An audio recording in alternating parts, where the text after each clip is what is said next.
जिस तरीके से पहले चरण से जो भाषण बदला है, आज भी अखबारों में पढ़ा होगा आपने, बीजेपी के नेताओं के जो भाषण हुए हैं और जो स्टेटमेंट छपे उनके, उससे लग रहा है कि रुझान आने लगा है चुनाव का। पहले चरण ने ही रुझान दे दिया है चुनाव का कि इस बार किसान, गरीब, नौजवान, अल्पसंख्यक भाई सब मिलकर के भारतीय जनता पार्टी के खिलाफ खड़े हैं। ये जो एनडीए चिल्ला रहे थे, पीडीए परिवार ने इनके पूरे होश उड़ा दिए हैं। पहले चरण से जो मतदान हुआ है उससे इंडिया गठबंधन का भविष्य दिखाई दे रहा है और भारतीय जनता पार्टी बहुत जल्दी इतिहास बनने जा रही है। इनका जो झूठ है वो सब समझ चुके हैं। ऐसा कोई आम नागरिक नहीं बचा जो इनका झूठ ना समझ लिया हो। ये लंबी लंबी बात करने वालों ने हर वर्ग के लोगों को धोखा दिया।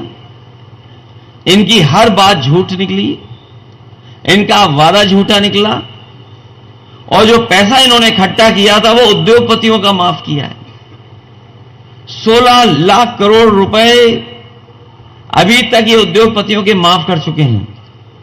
जो बड़े बड़े संपन्न लोग हैं, जो ताकतवर लोग हैं, जिन्होंने इनका साथ दिया, उनका इन्होंने चंदा माफ किया। भारतीय जनता पार्टी से ज्यादा धोखा किसी ने जनता को नहीं दिया होगा। इनकी अगर 10 साल का कार्यकाल का हिसाब किताब लगाएं, इनकी हर बात झूठी निकली, इनका हर वादा झूठा निकला। ये वही लोग हैं जिन्होंने किसान से कहा कि आपकी आय दोगुनी हो जाएगी। हाँ, 10 साल हो गए हैं। हमारे किसान भाई पीछे मुड़ के देखें और हिसाब किताब लगाएं कि 10 साल पहले महंगाई क्या थी और आज महंगाई क्या है। 10 साल पहले लागत क्या लगती थी, आज लागत कितनी लग रही है। क्या फसल तैयार होने के बाद क्या किसानों को लाभकारी मूल्य भी ये सरकार दे पा रही है कि नहीं दे पा रही है। और साथ ही साथ तब हिसाब किताब जब लगेगा कि जिन्होंने कहा कि आय दोगुनी हो जाएगी, हमारे किसान भाई बताएं क्या आय दोगुनी हो गई? किसी की आय दोगुनी नहीं हुई। न केवल हमारा किसान दुखी है, और एक समय ऐसा आया किसानों के सामने कि बीजेपी के लोग चाहते थे कि 3 काले कानून लागू हो जाएं।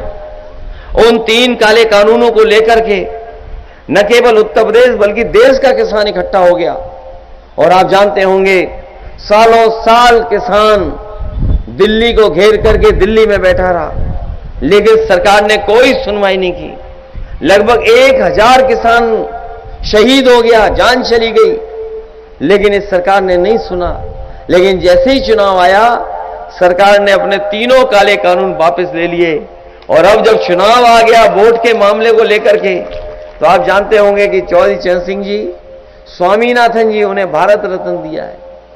ये केवल वोट लेने के लिए दिया इन्होंने भारत रत्न, क्योंकि ये किसान के पक्ष में कोई फैसला नहीं लेना चाहते हैं।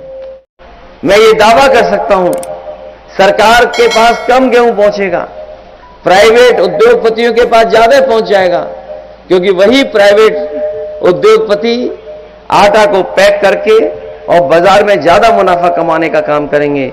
याद रखिए, ये किसान को लाभ नहीं देना चाहते हैं, ये बड़े बड़े उद्योगपतियों को मुनाफा कमा देना चाहते हैं। इसलिए समाजवादी पार्टी ने कहा है कि जब कभी भी दिल्ली में सरकार बनेगी तो इंडिया गठबंधन मिलकर के किसानों को कानूनी अधिकार तो दिलाएगा एमएसपी का, साथ साथ अपने किसानों का पूरा कर्ज माफ कराने का काम करेगा। लोग जो राशन दे रहे हैं, ये राशन ऐसा है, गरीबों से भी गरीबी वाला राशन दे रहे हैं। इसमें पता नहीं क्या क्या दे रहे हैं। हमारे प्रधान जितने आए वो जानते होंगे, कोटेदार गांव वाले सब जानते होंगे क्या दे रहे हैं राशन में। जब वोट चाहिए था तो बताओ, रिफाइंड तेल दे रहे थे और दाल भी दे रहे थे, चना। लेकिन अब बताओ क्या मिल रहा है राशन में। इसलिए हमने कहा है, समाजवादी पार्टी ने अपने घोषणा पत्र में, कि अपने गरीबों को पौष्टिक खाना मिलना चाहिए, पौष्टिक भोजन मिलना चाहिए, उनका स्वास्थ्य बेहतर हो इसलिए पौष्टिक खाना मिले। तो इसके साथ साथ समाजवादी पार्टी ने तय किया है कि जिस तरीके से संपन्न लोग, पैसे वाले लोग बाजार से पैकेज का आटा लेते हैं, पैकेट वाला आटा लेते हैं, बना बनाया लेते हैं, जिसका बाजार लगातार बढ़ता जा रहा है, जिसकी वजह से हमारे किसानों की कीमत नहीं दे रही सरकार, हम अपने गरीबों को चाहे हमें पौष्टिक पैक्ड आटा देना पड़े तो आटा देंगे और साथ ही साथ मोबाइल के चलाने के लिए डाटा भी फ्री देने का काम करेंगे। और जिस समय कोरोना आया और सब चीजें बंद हो गईं, उस समय केवल आप लोग मेहनत कर रहे थे और समाजवादियों का लैपटॉप चल रहा था जो आपकी मदद कर रहा था। और जिस समय ऑनलाइन पढ़ाई शुरू हुई, जब ऑनलाइन पढ़ाई शुरू हो गई, साल 2 साल जो खराब हुए हमारे बच्चों के, तो संपन्न लोग थे उनके तो बच्चे पढ़ लिए, लेकिन गरीब के परिवार के बच्चे नहीं पढ़ पाए। गरीब के परिवार के पास न सही मोबाइल था और न ही कंप्यूटर था, न लैपटॉप था, जिसकी वजह से नहीं पढ़ पाए। हम आपको भरोसा दिलाते हैं कि समाजवादी सरकार बनेगी तो ऑनलाइन पढ़ाई के लिए भी इंतजाम करेंगे।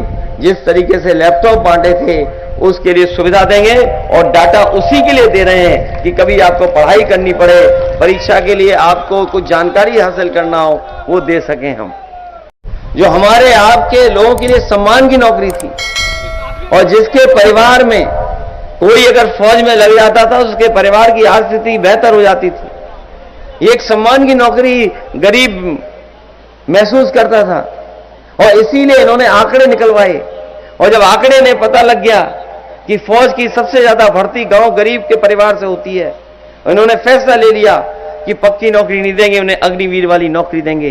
इसलिए अपने नौजवानों से हम कहना चाहते हैं, जब कभी इंडिया गठबंधन सरकार में आएगा, पहली जैसी व्यवस्था अपनी फौज की लागू करने का काम हम लोग करेंगे।